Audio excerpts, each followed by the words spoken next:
Jalgaon Jamod police स्टेशनला 26 April रविवारी एक अनोळखी महिलेचं शीर नसलेलं म्हणजे शीर वेगळं आणि धड वेगळं असलेला मृतदेह अनोळखी महिलेचा मिळून आला होता. त्यामुळे आम्ही 283/26 हा एक खुनाचा गुन्हा दाखल केला.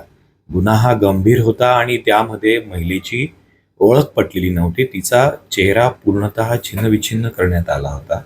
त्यामुळे हे खूप आव्हान होते. त्यामुळे आम्ही आजूबाजूच्या पोलीस स्टेशन्सचे सर्व मिसिंग ह्या तपासत होतो. त्या दरम्यान समांतर तपास हा स्थानिक गुन्हे शाखेकडे होता. त्यांनी खकनार पोलीस स्टेशनला मिसिंग असलेली यामध्ये शिवानी बापूराम कलमेकर या मिसिंगच्या दरम्यान त्यांनी तपास केला असता त्या मिसिंगमधील तिचे वडील बापूराम कलमेकर आणि भाऊ अजय कलमेकर यांनी स्वतः कबुली दिली की आम्हीच हा खून केलेला आहे आमच्या मुलीचा.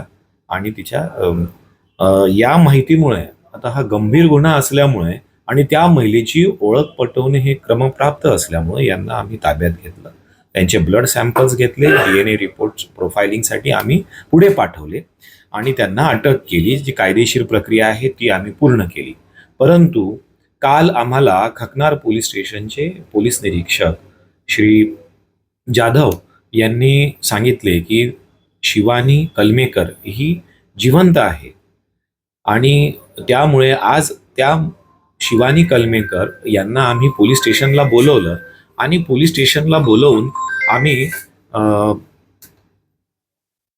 त्यांचा सविस्तर जबाब घेतलेला आहे आणि यामध्ये त्यांचं ब्लड सॅम्पल घेऊन DNA प्रोफायलिंगसाठीही पाठवलं आहे. त्यांचा आधारसुद्धा व्हेरीफाय केला. त्या शिवानी कलमेकरच आहेत. परंतु मग प्रश्न हा येतो की मग पोलिसांची दिशाभूल का करण्यात आली आणि यांनी दिशाभूल का केली, हे सगळे प्रश्न अनुत्तरित आहे आणि त्याचा आम्ही पुढे तपास करत आहोत कायदेशीर. तर ही जी शिवानी मुलगी आहे तिने पोलिसांना काय नेमकी येऊन माहिती दिली? तिने हीच माहिती दिली की माझे तिचा चुलत जो भाऊ होता अरुण कलमेकर याच्याबरोबर प्रेम संबंध होते आणि त्यामुळे ती 24 तारखेलाच त्याच्याबरोबर पळून गेलेली होती गाव सोडून, असं तिने आज माहिती दिलेली आहे. आणि तिने हे न्यूजपेपर्समध्ये किंवा तिला आता कळलं आणि त्यामुळे ती पोलीस स्टेशनला येऊन तसं सांगत आहे. मधल्या काळात ती कुठे होती?